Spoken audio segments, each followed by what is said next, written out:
Boa tarde, meninas, meninos, boa tarde. Boa tarde, Rodrigo, Patrícia. Boa tarde. Boa tarde, meninas. Boa tarde, meninos. Muito bom esse tema que a gente está abordando aqui nessa tarde, identidade ou RG. Falamos a respeito de alguns pontos já da identidade. E a gente vai tratar aqui outros pontos, né, Patrícia e Rodrigo? E o primeiro ponto que a gente vai tratar é sobre o nome. Rodrigo, você gosta do seu nome? Rodrigo? Eu gosto. Você gosta? Forte, né? Forte. Patrícia? Eu gosto. Muito. Tivesse que trocar o nome, não teria outro? Não trocaria. Não. Não, também não. Rapaz, eu gosto também do meu nome. Eu louvo a Deus pela bênção do meu nome. Diferente. É Davidson, né? Meu pai, na verdade, ele queria colocar um outro nome em mim. Meu pai tinha um amigo do trabalho dele, que ele tinha um carinho assim muito grande com esse amigo, e ele resolveu, em casa, conversando com a minha mãe grávida de mim, papai falou assim: Orni, tive uma excelente ideia. E minha mãe perguntou: qual? Eu vou dar o nome do nosso filho, homenageando um amigo meu do trabalho. Cara sensacional. E minha mãe perguntou: qual o nome dele? E aí meu pai falou que esse nome eu não falo nunca. Eu vou levar comigo esse nome para que ninguém saiba. E a minha mãe ouviu aquele nome e falou assim: você tem certeza? Aí papai disse: não, lógico, eu tenho certeza que ele ficará muito feliz. Graças a Deus a minha mãe bateu o pé. Mamãe falou assim: Sabe a mulher. sabe a mulher. A mulher sabe edifica não apenas a casa, mas também o filho, né? Aí minha mãe chegou para o meu pai e falou assim: Isaías, pelo amor de Deus, esse menino vai sofrer tanto na escola, não faz isso com ele. Minha mãe foi para a maternidade, meu pai então foi lá me conhecer, ver o dia que eu ia nascer. Ele viu em frente à maternidade uma moto parada. Já sei onde vai chegar. Certo? Harley Davidson. Aí ele olhou aquele nome e falou assim: que nome lindo! E a esposa não quer que eu homenageie o meu amigo, vou homenagear a moto, né? Enfim. Podia ser Harley, né? Faltou o Harley, né? Faltou. Aí minha mãe compartilhou com minha mãe o nome, e falou assim: o nome do nosso filho vai ser outro, Harley Davidson. A minha mãe é melhor do que o outro, porque qualquer nome seria melhor do que o outro, que eu não falo para ninguém, que é segredo mortal. Mas aí meu pai chegou lá para poder fazer para me registrar. Aí o cara chegou para ele: qual é o nome? Isso é um nome composto. Eu disse: pois não, só que o primeiro nome eu esqueci. Só lembro do segundo nome. Eu disse: qual é o segundo? Eu disse: Davidson. E graças a Deus, meu pai esqueceu do primeiro nome e só ficou Davidson. Quando a gente olha para a Bíblia, a gente percebe que na Bíblia alguns nomes foram mudados. Quando Deus cria Adão, e o nome que foi dado a Adão é um nome hebraico que significa homem. A gente está vivendo aí um período em que algumas pessoas elas estão tendo dificuldade com respeito à identidade, né? Por exemplo, com respeito a essa identidade no que se refere a se é homem ou se é mulher. Quando a Bíblia, o primeiro registro que existiu na face da terra foi o registro de Adão. E Deus ele chegou para Adão e o nome de Adão foi homem. Você é homem. Depois Deus traz o segundo ser humano que foi formado da mulher, o segundo registro. E Deus dá o nome de Eva, aquela que vive. O nome no Antigo Testamento, ele tinha tudo a ver com a personalidade das pessoas. Por exemplo, quando Deus chama Abrão, Abrão significa pai de um povo, e aí Deus olha para Abrão e fala assim: Abrão, o seu nome tem que ser outro, Porque você não pode chamar pai de um povo. O seu nome tem que ser pai de um grande povo. E aí Deus muda o nome dele de Abrão para Abraão. O nome da gente não tem nenhum significado importante, a não ser no trato das pessoas, de ser chamado pelas pessoas. Mas a gente sabe que hoje em dia, quando há o registro, não é o nome que tem tanta importância, como no Antigo Testamento, o nome tinha importância e o nome revelava quem de fato você era. Tinha a ver com a sua história, tinha a ver com a sua personalidade, tinha a ver com a sua identidade. Mas depois aqui que nós estamos registrados no cartório, nós passamos a ter o sobrenome. E esse sobrenome é importante para a gente, não é, Rodrigo? E por que é importante? Sem dúvida. O sobrenome, além de diferenciar, né, duas pessoas com o mesmo nome, ele dá essa característica da filiação também e de família, né? Então, assim como o nome e sobrenome, o número do registro, por exemplo, da identidade, ela é uma informação que a gente carrega ao longo da vida toda, e ela faz realmente uma diferenciação única, e aí mostra que cada pessoa é um indivíduo, mesmo que tenha nome e sobrenome igual, pode ter 2 João da Silva, não vai ter 2 João da Silva com aquela sequência numérica que representa o número do registro, né? Então, esse número ele veio justamente para suprir essa necessidade de identificar cada indivíduo unicamente, porque cada pessoa tem a sua história, tem as suas características, e aí ele passou a ser amplamente utilizado, aí a gente em contratos, né, para abrir conta de banco, é importante ter, até uma informação importante da gente não informar para qualquer um por causa de golpe, né? Uma pessoa pode se passar pela outra informando, por exemplo, o número do registro da outra. Então, essa sequência também é muito fácil de você decorar, né? Apesar da idade, a gente vai esquecendo esses números todos, mas é mais fácil, por exemplo, do que a impressão digital. A impressão digital também é única, né? Cada um tem a sua, mas se a gente tivesse que decorar, imagina, o desenho de uma impressão digital e te desse uma folha, não, desenha aqui sua impressão digital, você não saberia. Mas a gente dá uma folha e escreve aqui sua identidade, você sabe. Então, essa facilidade também é muito importante para a gente saber identificar facilmente as pessoas e saber reconhecer quem é quem de forma única, unívoca, né? Sem nenhuma confusão entre pessoas, né? Então, nos reconhece como indivíduos, como pessoas, como cada um com a sua história e cada um com as suas características.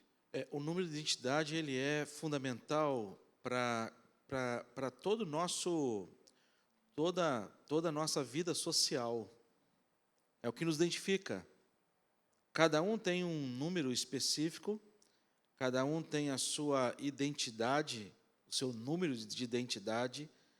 E para aqueles que têm uma dificuldade de decorar, é terrível. Qual é o número da sua identidade? Aí a pessoa tem que falar 1, 2, 8, 5, 7, 8, 9, 6. Aí a pessoa já fala o número, né? E esse número ele te traz ali uma identificação. E quando a gente olha para esse tema, dentro dessa visão bíblica, a gente sabe que Deus ele nos identifica. E Deus não nos identifica como pessoa, assim como nós temos um número, né? Específico, e cada um aqui tem um número da sua própria identidade. Deus ele olha para a gente de maneira muito particular. Deus olha para a gente de um olhar daquele que conhece, né? Quando a gente dá o nosso número de identidade, o nosso CPF, para as pessoas identificarem quem nós somos, né? A Bíblia vai dizer no Salmo 139 que o Senhor, tu me sondas e me conheces. Tu me sondas e me conheces. O versículo 13 vai dizer: pois tu formaste o meu interior, tu me teceste no seio da minha mãe.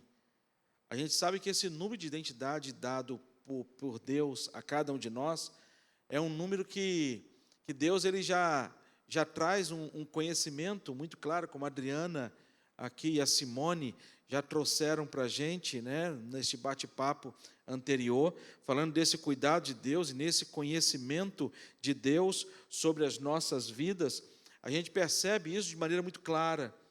Deus, a gente não precisa chegar para Deus e falar assim, Deus, ó, meu número de identidade é número tal, tal, tal, tal, tal, tal, tal. Deus vai dizer para a gente, olha, eu te conheço, eu sei quem você é, eu sei onde você mora, eu sei tudo da sua vida. No entanto que Jeremias, quando Deus chega para Jeremias e fala, Jeremias, olha, vou te constituir profeta entre as nações. Aí Jeremias vai dizer para Deus, Senhor, o Senhor errou. O Senhor não acertou no endereço. Porque é isso que não passa de uma criança. E Deus, então, chega para ele e vai dizer, olha, não diga que não passo de uma criança. Quando ele vai dizer no versículo 5 do capítulo 1 de Jeremias, antes que eu te formasse no ventre materno, eu te conheci. Antes que saísse da madre, te consagrei e te constituí profeta entre as nações. Isso, para mim, é o que mais me maravilha, sabe? O que mais me impressiona com a palavra de Deus e o cuidado de Deus para conosco, que é um cuidado de Deus que existe desde a eternidade. Um Deus que me conhece muito antes de eu existir. E esse cuidado de Deus é um cuidado que Deus tem com a minha vida, é um cuidado que Deus tem com a vida do meu filho, é um cuidado que Deus tem com a vida das minhas filhas, com a minha esposa, com todas as pessoas da igreja, mas de maneira muito particular. A gente percebe isso, né? A gente percebe esse cuidado de Deus particular com cada um de nós. E aí a gente pode perguntar, né, Patrícia, refletir a respeito, esse cuidado de Deus, né, ele é de maneira generalizada, tem um cuidado de Deus, mas tem um cuidado de Deus bem customizado, bem pessoal. Não é não, Patrícia? É isso mesmo. O nosso ponto de partida é que Deus não faz tratamento diferenciado dos seus filhos, né? Ele trata os seus filhos de forma igual, no que se refere ao seu amor, no que se refere ao seu cuidado. Mesmo dentro, né, de uma família com irmãos criados pelo mesmo pai, pela mesma mãe, cada um tem a sua história, a sua luta, a sua alegria, e Deus conhece exatamente cada uma. E a diferença é que Deus nos trata de forma customizada. Essa palavra é uma palavra que andou muito em alta, né? Customizado. O que será customizado, né? E aí eu posso traçar aqui, talvez, um paralelo um pouco com a forma como eu trabalho, né? Eu trabalho com design de interior e nunca nos últimos tempos, né, esse cuidado com a casa foi tão desejado pelas famílias, né? No momento em que a gente ficou muito tempo dentro de casa, em contato com a casa, o nosso olhar se voltou para aquele local de conforto, de apoio, de acolhimento. E eu tive o privilégio de receber muitas famílias que entregaram as suas casas para mim, para que eu pudesse refletir, né, aquela família dentro daquela casa. E o cuidado que eu tenho é de conhecer aquela família, entender um pouco da sua história, saber quem vai morar lá dentro, quais são as expectativas dessa família de futuro, o que ela pensa, de como ela quer viver aqueles espaços. Eu entro em cada ambiente. Como é que vocês gostam de ver TV? Qual o tamanho dessa TV? Como vai ser o dia a dia? Vocês gostam de receber amigos? E quanto tempo vocês vão morar nessa casa? Então, é necessário ter um cuidado muito particular para poder entender e fazer com que aquela casa reflita realmente aquela família. E é assim que Deus cuida da gente. Ele trata a gente de forma customizada. Só que eu tenho apenas uma chance, né, de conversar com aquela família e eu vou entender aquele retrato ali um pouco estático daquele momento. Mas Deus, Ele, como o Rev já citou, o Salmo 139, né, Ele conhece a gente antes mesmo da gente nascer.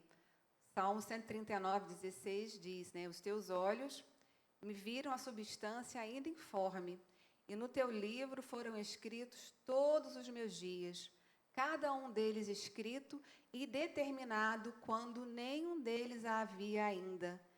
Então, eu recebo aquela família, eu entendo aquele momento, mas Deus conhece você antes de você nascer. E ainda mais, né? Deus nos conhece no mais profundo, Ele sabe coisas sobre você que você mesmo não sabe.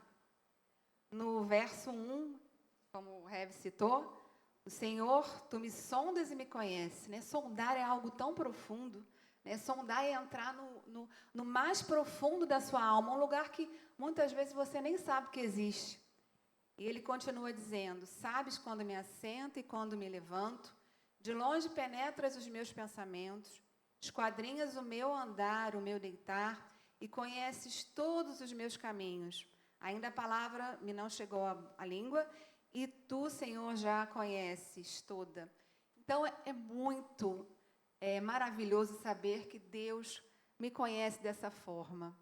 E que Ele vai cuidar de você de uma forma única, porque Ele te conhece mais do que você mesmo se conhece. E Deus nos trata de forma individual e super customizada, né? Como ninguém consegue conhecer a você. Verdade. E quando você fala sobre esse assunto, me vem à mente um texto que o apóstolo Paulo escreve aos Efésios, capítulo 4, o versículo 6, ele vai dizer, primeiro ele vai falar, né, vai começar lá no primeiro versículo, quando ele vai dizer, rogo-vos, pois eu, o prisioneiro no Senhor, que andeis do modo digno da vocação em que fostes chamados. E ele fala, esse Deus, ele fala, porque nós fomos criados, porque nós fomos chamados. E ele vai dizer, com toda humildade e mansidão, com longanimidade, suportando uns aos outros em amor, falando de relacionamento, esforçando diligentemente por preservar a unidade do Espírito e no vínculo da paz. Aí ele vai trazer aqui uma palavra muito interessante para essa questão desta individualidade de cada um de nós. A questão do número da identidade. Cada um tem o seu número de identidade. E diante desse número de identidade, Deus, que nos torna um, Deus também nos trata como seres distintos, né? Não no coletivo, no geral, somente. Mas ele vai dizer, há somente um corpo e um espírito, como também foi chamada uma só esperança da vossa vocação. Aí ele vai dizer, há um só Senhor, uma só fé, um só batismo, um só Deus. Mas aí ele vai dizer para a gente, e Pai de todos. Esse Deus que é Pai de todos, não é Pai só de um, não é Pai só de uma nação. Nós não somos melhores do que ninguém. Nós não somos melhores do que ninguém. A gente está vivendo uma fase em que algumas nações, elas se acham superiores às outras, e na história a gente viveu essa realidade. E o povo judeu sofreu por conta disso, achando que o povo judeu era uma classe inferior e que deveria ser extinto da terra, que não mereciam viver, que deveriam ser tratados piores que animais.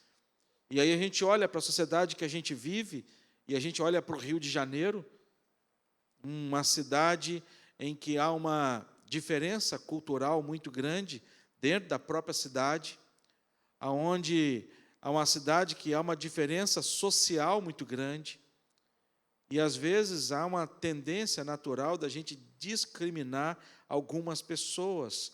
Mas aqui a palavra de Deus, ele vai dizer, este Pai, ele é Pai de todos, o qual ele age em todos, e por meio de todos, e está em todos, e de maneira muito particular, e de maneira customizada, como a Patrícia disse para a gente, né? Mas voltando aqui ao nome, que nós deveríamos falar sobre esse tema agora, o nome ele é muito importante, né? Como nós vimos, a palavra de Deus ela nos fala a respeito de tantos nomes que foram trocados, por exemplo, Saulo para Paulo, né? E a importância, Rodrigo, do nome hoje e do sobrenome, que eu acho que é o mais importante hoje, porque traz o sentido da filiação, porque lá na identidade está lá, filiação. E a minha filiação está lá, Isaías Vieira Torres, Orni Neves de Freitas Vieira, nome dos meus pais. E com respeito à filiação? Então, Rev, a gente sabe que toda pessoa, quando tem um encontro verdadeiro com Deus, e aí existe esse momento na vida da pessoa, como todas essas pessoas da Bíblia tiveram, e Abraão, e Saulo virou Paulo, Simão se tornou Pedro. Quando tem esse encontro, a pessoa nunca sai da mesma forma, né? Sempre é transformada.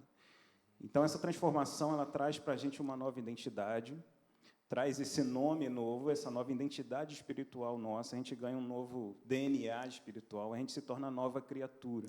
Perfeito. Então, tudo se faz novo, as coisas velhas ficam para trás, nosso nome, nossa identidade, nosso passado, nossa natureza terrena, nossa natureza pecaminosa vai ficando para trás, e Deus nos dá o seu Espírito, e aquilo vai nos moldando, e nós nos tornamos uma nova criatura. Então, é por isso que há um novo nascimento. E quando há um novo nascimento, tem que haver um novo registro.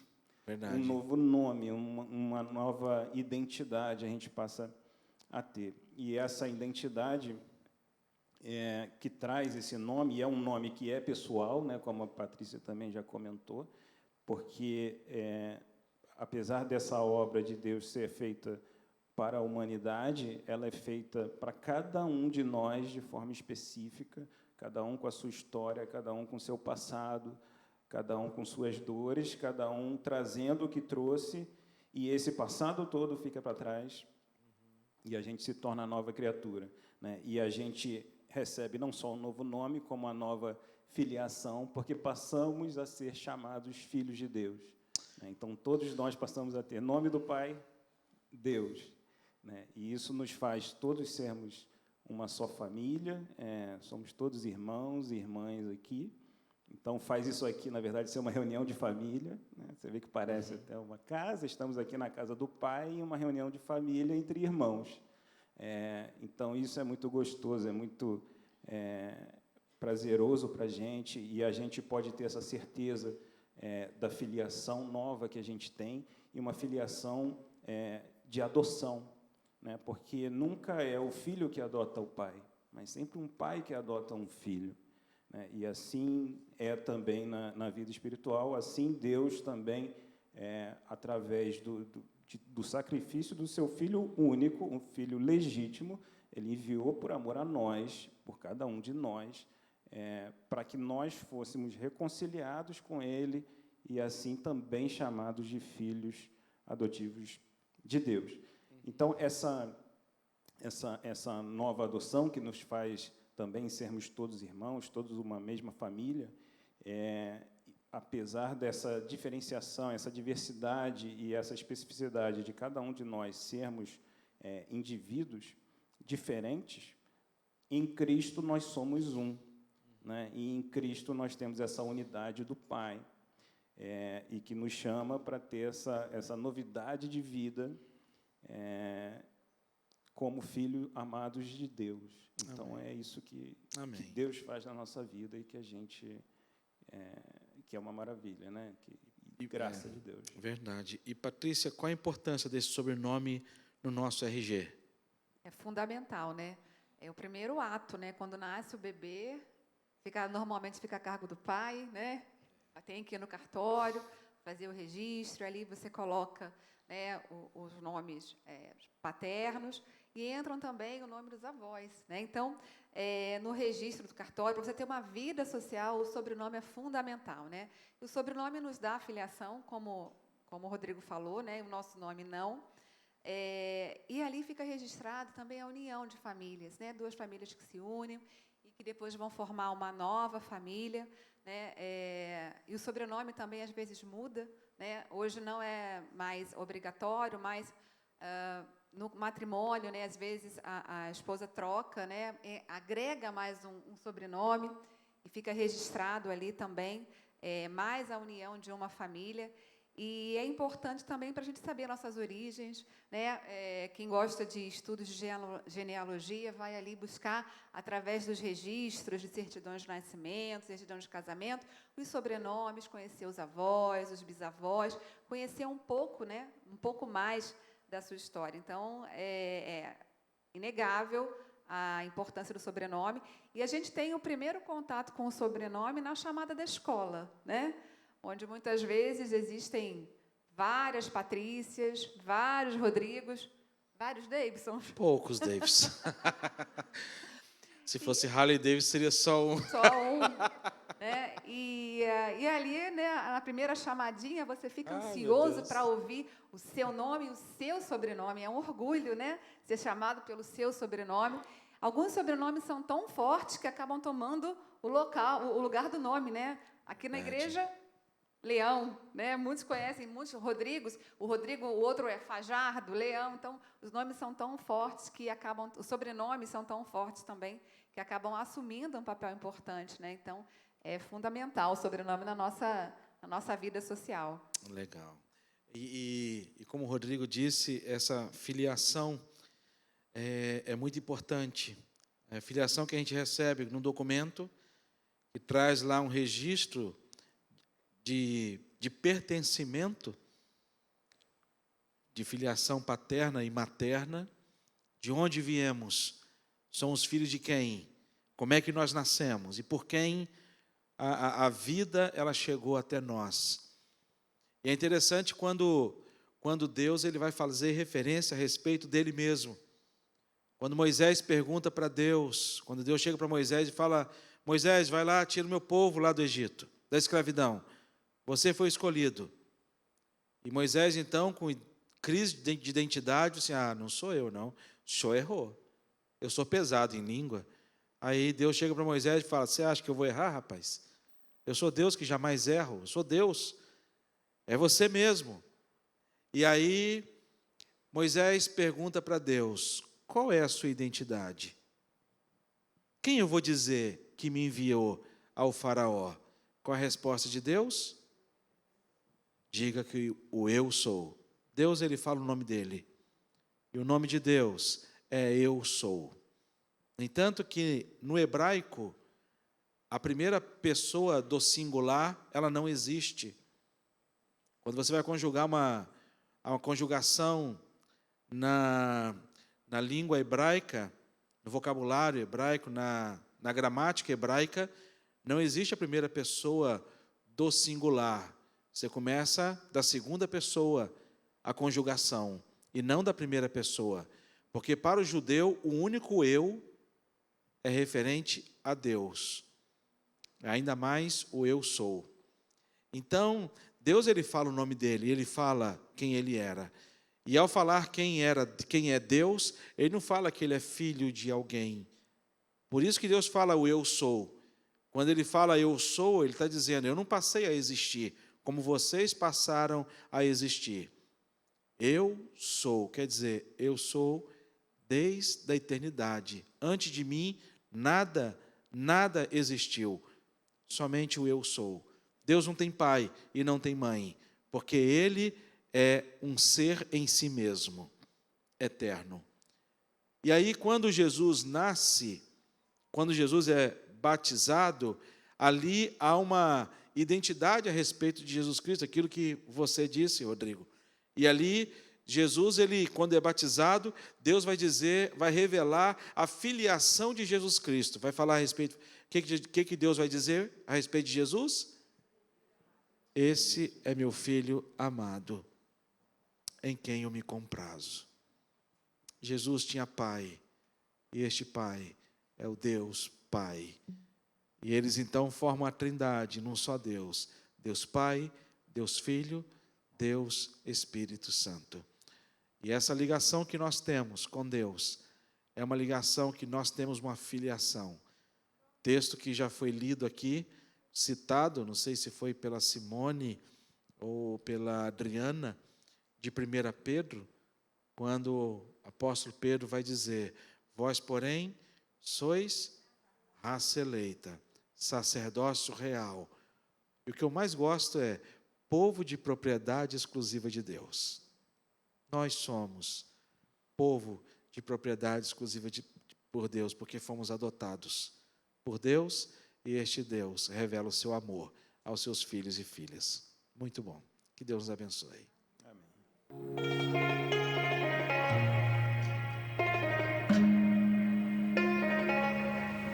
Oi, irmã. A nossa SAF, Sociedade Auxiliadora Feminina, tem muitas atividades para você. Toda quarta, às 8 da manhã, nós temos o nosso Momento Ana, que é a nossa reunião de oração pelo Zoom. São mães orando por filhos, pelas famílias e pelas igrejas. Diariamente, nós temos a nossa jornada devocional, a leitura bíblica enviada via Instagram e pelo nosso WhatsApp. Temos o Clube do Livro, leitura de livros, em conjunto encontros para discussão. Caminhando com o Redentor, é o nosso estudo de Cristologia, é um curso totalmente online, oferecido pela Igreja das Américas, em conjunto com o nosso time de teologia e a SAF Américas. E as nossas reuniões departamentais, são 10 pequenos grupos espalhados pela Barra, Recreio, Jacarepaguá e Tijuca, que se reúnem mensalmente para o estudo da palavra. Você pode acompanhar toda a nossa programação e saber de todas as novidades acessando o nosso Instagram, SAF Américas, ou pelo WhatsApp.